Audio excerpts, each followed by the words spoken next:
Welcome to the Team Solemn Circus live video. Today on the left side, we actually have Kashtira, the big deck that's going to change, the format once Photon Hypernova comes out. And then on the right side here, we have Spright, who actually won. I think they won the UK regionals, or I think maybe when it was the remote duel YCS, what they won there. We saw with a weird nimble build. They're using nimble sunfish. This is not that build. This is just a regular Spright build. I think it's like with the beavers and the anglers and stuff like that. We're going to see that Spright has won the die roll here. Going to be normal summoning the carrot. Then you're going to special note the blue here, activating the blue effect, searching for a red. Does that mean that they probably already have jet in hand? They're going to special note the red, then summon out the jet. Jet effect's going to search here for either a starter, smasher, or double cross. Going for that starter, or going for that smasher is my bad. We're going to see a link summon here for potentially a Sprint, I would assume. Then we're going to see Sprint's going to be sending, most likely an angler, summoning out those two beavers. We're seeing an Ash Blossom, looking at the Ash Blossom there. It's most likely going to be negated by that red, but they're going to act with the red, getting rid of the carrot, summoning out those two beavers there. We are going to see the overlay for the gigantic, and then gigantic effect can activate something with a swap frog by sending a swap frog. Or I guess not by something else, but swap frog is going to be sending. Then we're going to link into the elf. Elf's going to summon back the swap frog. And Totally Awesome is going to be made here. We see a Smashers being set, and that's going to look like a pass. Will Kashtira be able to break this board is the question. We do see an Imperm in their hand. And then during the standby phase, we're going to be seeing the swap frog the Totally Awesome summon out the dupe. I wonder why you would just not choose to negate that with that Imperm there.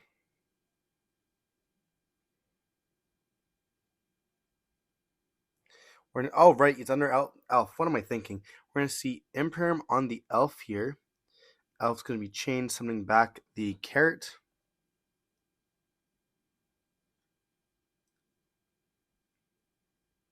Yeah, why don't you target an intargetable monster with that Imperm? Come on. I guess I would have done that during the standby phase so they wouldn't be able to summon back. We're going to see a Kashtira Birth being activated here. It looks like there's a Draco back in the hand as well.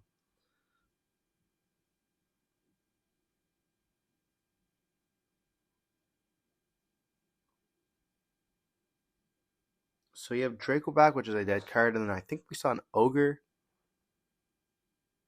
And I don't quite know the last card there.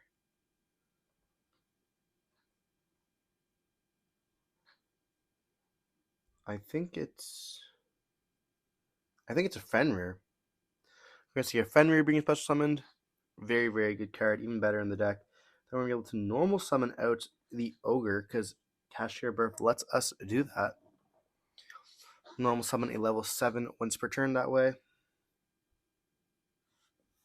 We're going to see a battle phase, and Fenrir is going to attack into the dupe frog.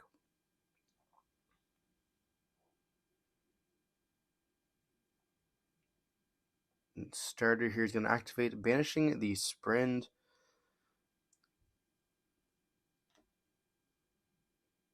I feel like you just definitely banish the dupe here.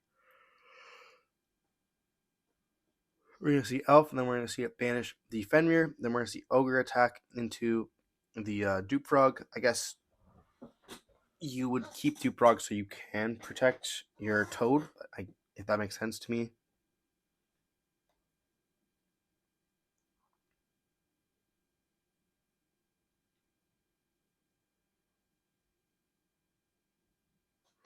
Here we're going to activate the Ogre effect. And yeah, we're going to be chaining Toad to that. It's Oh, we're using the birth effect to bring back the Fenrir. Okay. And that's going to be negated by the carrot. And then we get to activate the ogre, and then we're going to chain the swap frog there to negate and set. We're going to add back one of those lovely beavers and just pass with the Justice Draco back in hand. I don't think that's too good. I see a normal summon of a beaver summoning back out the angler from the graveyard. Or from the deck here, okay. I guess you do not need it. You definitely don't need it in deck still. You're going to see going for the elf. Elf spin back the blue. Blue effect's going to be able to search here for a jet.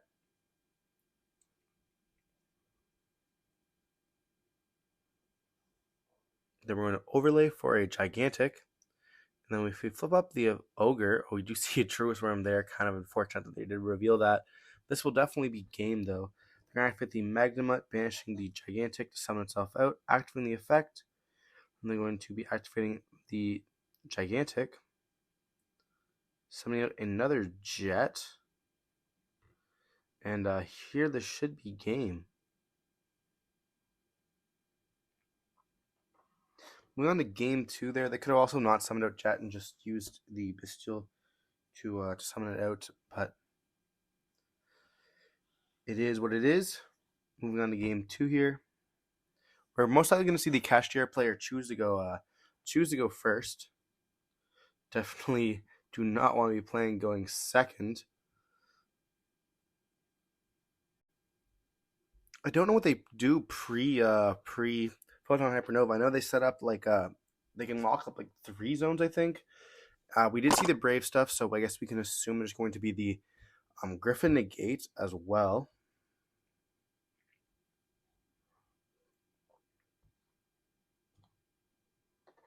I think it's definitely a cool deck. It does lose to hand traps. I find like if we do see a ban list with hitting the tier element deck, we'll see. I would assume that we're gonna see Nib maybe make a comeback.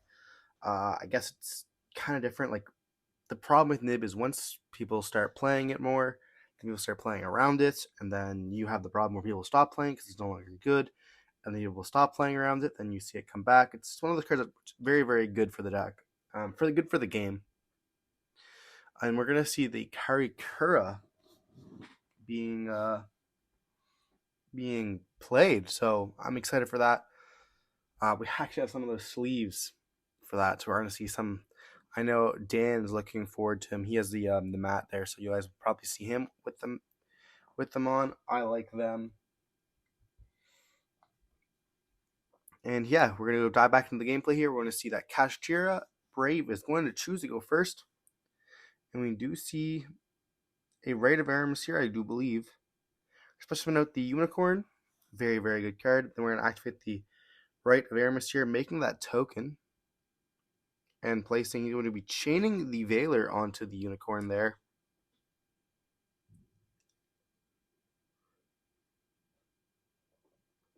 We're going to see a Fateful Adventurer being placed down.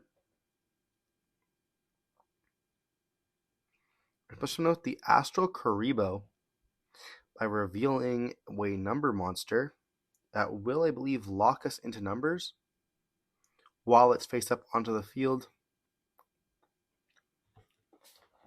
Something like that. Then we're going to go for an 89 Diabolos. And then we're going to trigger the effect of Fateful Adventure here, which is going to go through. Searching for the Draco back. Please do not equip it. Just search it. Okay, good. Was that the Griffin that we saw in hand as well? No, that's a Fenrir. We're going to activate the effect. It's going to get Imperm there. Then we're going to activate the effect of the Fateful Adventurer here, searching for the Griffin, most likely. And then we're going to send the Draco back. Draco back's going to equip itself. And we're going to summon out the Griffin there. And are we going to place the Dimension Fissure on the field or no? I see Dimension Fissure being played, and that's going to be an end turn there.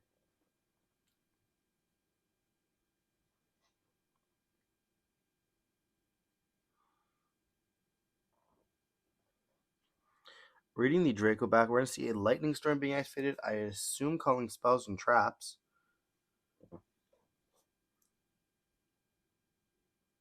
We're going to be seeing the Griffin Rider negating it, putting it back into the deck.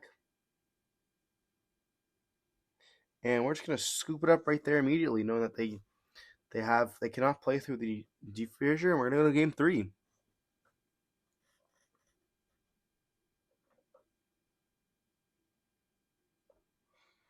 Interesting that we saw that one negate's just sometimes enough when you have like a Deep Fissure. Floodgates like that can just win you the games.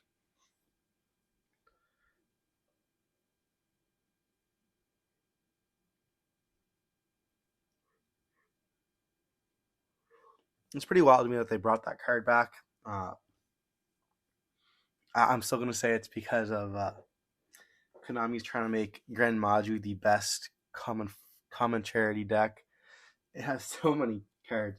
Even in the new structure deck, we get it evenly matched as a common, which is kind of crazy when you think about it.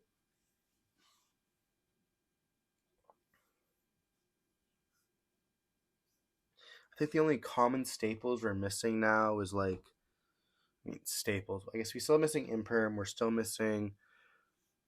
We have Ogre. I think we're missing. We have Ash, Ogre, Bell, Shifter, Veiler. I guess, yeah, we're just missing Imperm, and then we're missing Gamma, and I don't think there's a common Duster either. There's lots of common cards. Like we have Ash, Ogre, Bell, Veiler. We're not going to get common Lightning Storms. Not yet, at least. We do have Desires. We don't have Prosperity or Extravagance. Or there is a common Extravagance. That's true. Okay. We have a lot. Here we're going to see the Spright player is most likely going to go first. Did they side out the whole Brave package? Is that what we just saw there?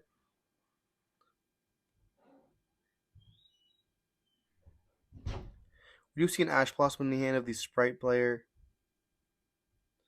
We're going to see, I think it's a normal summon of Beaver. No, we're going to choose to summon out the Pixies, especially with the blue. And then we're going to ask for the blue effect, obviously, to search here for a monster. We're going to search for the Jet. Jet's going to summon itself. Here we're going to search. We're searching for the Double Cross, my favorite card of the deck.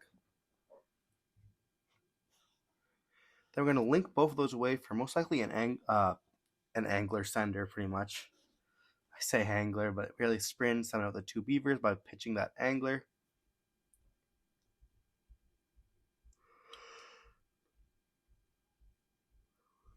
And here we're going to overlay with the Sprint and a Beaver to go for a Gigantic. Gigantic effects can activate, detaching the Beaver to summon out the Swap Frog. Swap's going to send Swap.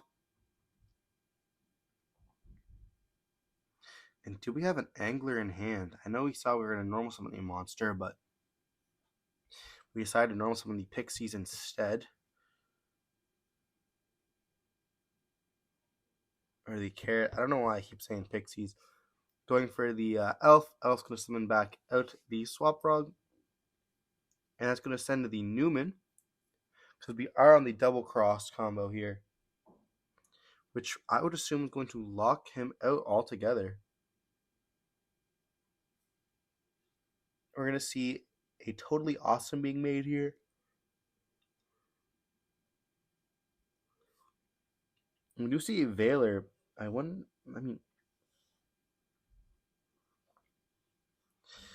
Maybe it's just worth Veilering the Elf during, when you try to activate the effect. Or maybe Veilering, the Swap Frog. Because if they have to send the swap, I don't really know.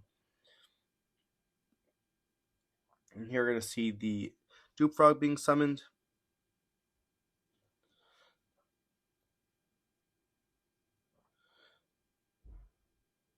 Yeah, here you definitely hold it. Because he's going to summon out the... He can't summon out the Testrudo if he does not have it in a zone that's pointing to a Link monster. So he's pretty much safe to summon out for now.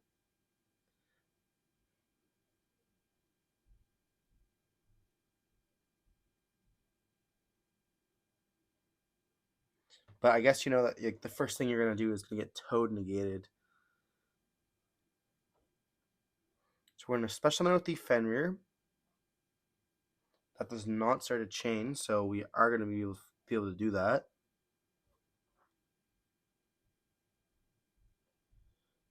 I mean, we can't imperm anymore, which kind of sucks. Granted, with these 7 stars, banishing from the field, maybe having another one in hand that's going to be negated by the Swap Frog, or the Totally Awesome. Then we're going to see the Double Cross being activated, summoning out the Testrudo, and I mean, no, I see a Kaiju. That's pretty wild. I don't think you can Kaiju under Testrudo, though, unfortunately. We're not with the Imperm. We cannot target the Testrudo because it is in a zone that Elf points to. So,